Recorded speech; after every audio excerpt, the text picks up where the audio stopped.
नमस्कार दोस्तों, मैं रंजना गुप्ता आज एक स्वरचित ललही छठ गीत प्रस्तुत कर रही हूँ। आइए सुनते हैं।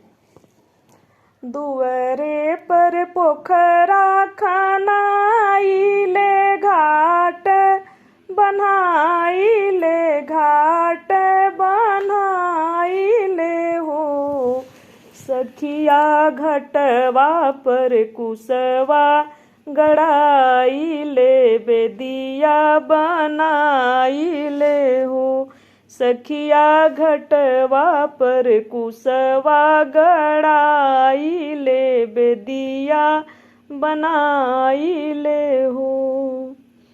गज मोती चौक पुराइले कलसा धराइले कलसा धराइले हो, सखिया से हो बेदियाँ बैठतीन छठी मैया ओढ़ले चुनर लाल हो, सखिया से हो बेदियाँ बैठे तीन छठी मैया ओढ़ले चुनर लाल हो।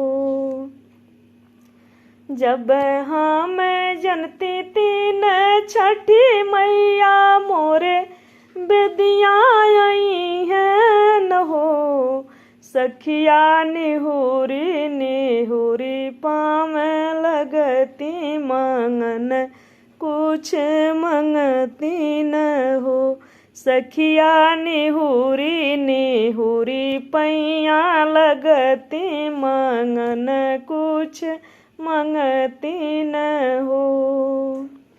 भरल पूरल मंगती परिवार भरल भंडार मंगती हो, भरल पूरल मंगती परिवार भरल भंडार मंगती हो, सखिया नैहर भरल भैया भतीजा सिंहोरा भरल सिंदूर हो, सखिया नैहर भरल भैया भतीजा सिंहोरा भरल सिंदूर हो।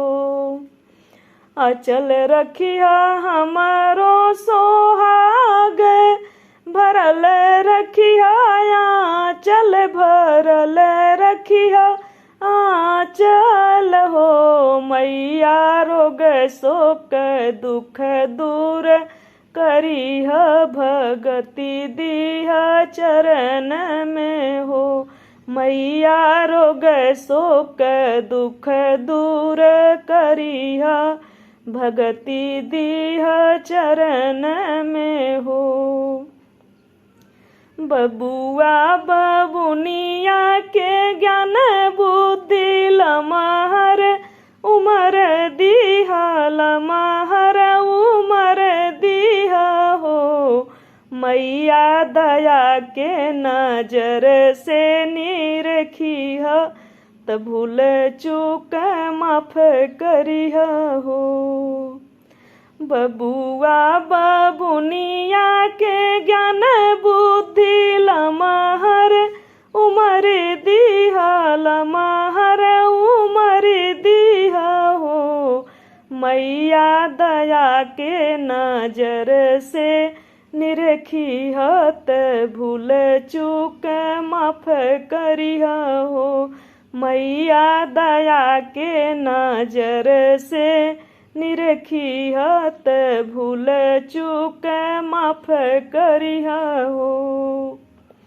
जे इह मंगल लिखे गावे गाई के सुनावे ला गाई के सुनावे ला हो, जे इह मंगल गावे ला गाई के सुनावे ला गाई के सुनावे ला हो, मैया गवैयन क होवे सूर धाम सुनवैया फल पावे न हो, मैया गवैया के होखे सुर धाम सुनवैया फल पावेन हो। मैया गवैयन के होखे सुर धाम सुनवैया फल पावेन हो। जय माँ हलखष्ठी देवी, सबकी रक्षा करना माँ।